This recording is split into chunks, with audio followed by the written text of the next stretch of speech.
Indiana Lieutenant Governor Sue Ellspermann recently announced the state's plan to award more than $15 million in grants for demolishing abandoned homes and eliminating blight, with the largest portion being awarded to the city of Gary.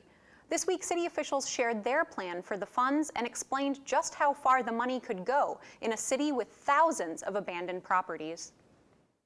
For Sister Peg Spindler, seeing the former Holy Trinity School building on 13th Avenue in Gary demolished will be a bittersweet moment. She spent 15 years teaching there before the doors closed in 1994.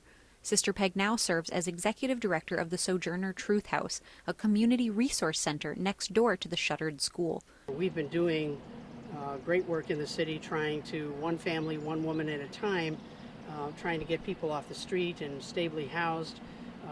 And become productive citizens of this community. Now, Sister Peg is helping bring down the abandoned building so that her organization can expand. A couple of years ago, as we thought about this building, we did some bids, and the lowest bid we got was like $70,000 to tear these two buildings down, and that's a chunk of change for us to raise while we're trying to keep our own ministry operating. The group is receiving help from the city to remove the building as part of a grant from the Hardest Hit Fund.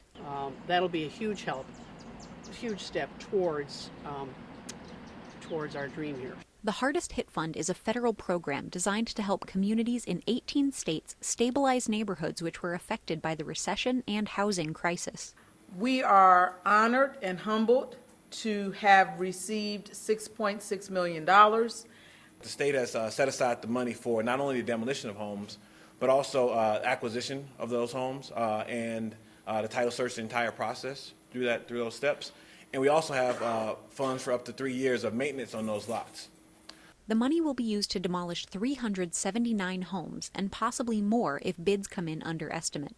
The city plans to begin with 20 properties sometime next month. This also frees up our regular allocation. Typically in a year we do around 200 demolition across 200 housing and residential demolitions across the city, and we don't have to use that funds anymore for this because all these properties are queued up this way. Officials say a focus on hiring local workers for the projects means the grant will also bring jobs to the city. We will have a crew that goes in and take out things that are salvageable and find reuses for them. From a green effort, it really makes sense. But for us, you're putting more people on staff. So instead of just taking 2 people and a piece of equipment and tearing down a house, you're paying more people to go in and find material and training them and getting them job experience. With abandoned properties numbering between 10 and 15,000 in Gary, choosing just 379 to demolish was no easy task.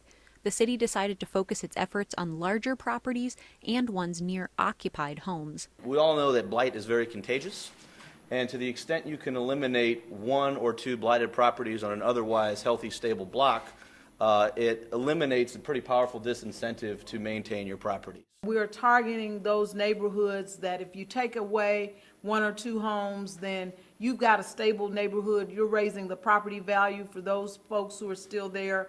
For us, it made sense to apply for the largest houses we could. And for the smaller things that we can take down for $2,000 to $3,000 a pop, we can handle those ourselves. We know that we have to roll up our sleeves, and with any opportunity that means more work, but we embrace that work that is to come and believe that it will have a tremendously positive impact here in the city of Gary.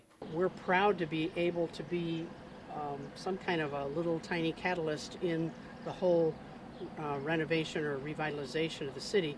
1 block, like I said, we've been doing it 1 family, 1 woman at a time. Now maybe we have a chance to contribute to 1 block at a time. City officials say they hope to begin accepting bids for the initial demolition work within 45 days.